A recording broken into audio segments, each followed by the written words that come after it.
क्या बीजेपी छोड़ने वाले हैं अन्नामलाई? तमिलनाडु की राजनीति में क्यों मची है हलचल? देश की राजनीति से इस वक्त एक बड़ी खबर सामने आ रही है।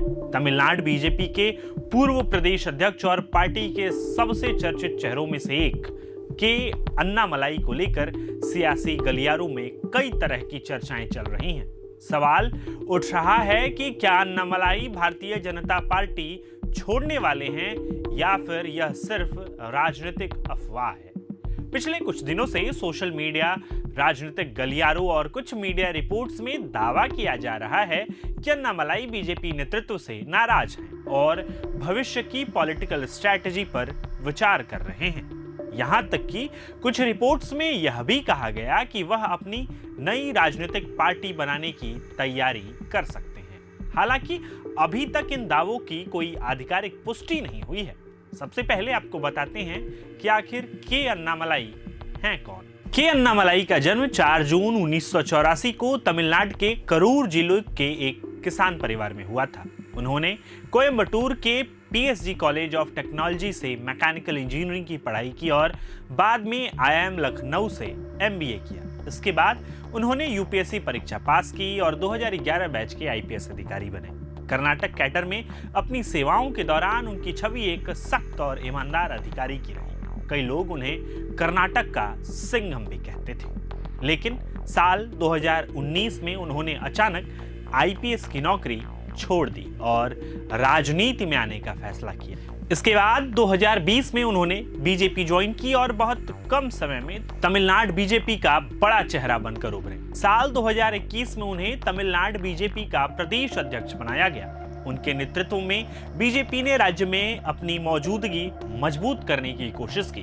अन्नामलाई लगातार डीएमके सरकार के खिलाफ आक्रामक रुख अपनाते रहे और तमिलनाडु की राजनीति में चर्चा का केंद्र बने रहे।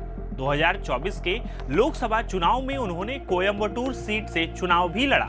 हालांकि उन्हें जीत नहीं मिली, लेकिन उन्होंने राज्य में बीजेपी के प्रचार अभियान को नई पहचान देने की कोशिश की। अब सवाल उठता है कि बीजेपी छोड़ने की चर्चा आखिर शुरू क्यों हुई? दरअसल कुछ मीडिया रिपोर्ट्स में दावा किया गया कि अन्नामलाई हाल ही में दिल्ली पहुंचे थे और उन्होंने बीजेपी के शीर्ष नेतृत्व से मुलाकात की।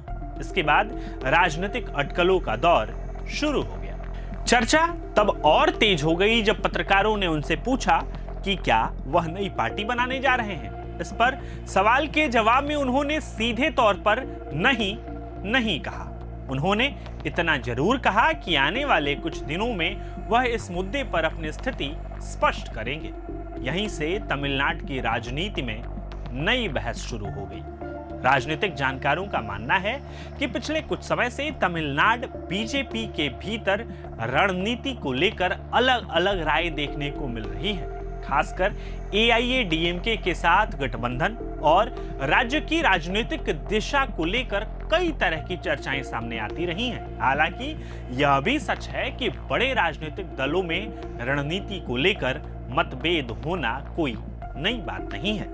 ऐसे में केवल चर्चाओं और अटकलों के आधार पर किसी बड़े निष्कर्ष पर पहुंचना जल्दबाजी होगी। फिलहाल सबसे महत्वपूर्ण बात यह है कि अन्नामलाई की ओर से बीजेपी छोड़ने को लेकर कोई आधिकारिक घोषणा नहीं की गई है। न ही भारतीय जनता पार्टी ने इस संबंध में कोई बयान जारी किया है। यानी अभी तक जो कुछ भी कहा जा रहा है वह मीडिया रिपोर्ट्स, राजनीतिक चर्चाओं और अटकलों पर आधारित है। अब सबकी नजरें अन्नामलाई के अगले बयान पर टिकी हैं। अगर वह आने वाले दिनों में कोई बड़ा फैसला लेते हैं तो इसका असर तमिलनाडु की राजनीति के साथ साथ बीजेपी की दक्षिण भारत की रणनीति पर भी पड़ सकता है। फिलहाल सवाल बरकरार है, क्या यह सिर्फ एक राजनीतिक अफवाह है या फिर तमिलनाडु की राजनीति में कोई बड़ा बदलाव होने वाला है? आपको क्या लगता है? क्या के अन्नामलाई बीजेपी में ही बने रहेंगे या फिर कोई नया राजनीतिक कदम उठाएंगे? अपनी राय कमेंट में जरूर बताएं और इस वीडियो को लाइक करें, शेयर करें और चैनल को सब्सक्राइब करना ना भूलें। देखते रहिए प्रभात खबर। इस खबर को लिखी है हमारी साथी साक्षी आनंद ने। मैं हूं निशांत। प्रभातखबर.com, विश्वास वही, रफ्तार नहीं।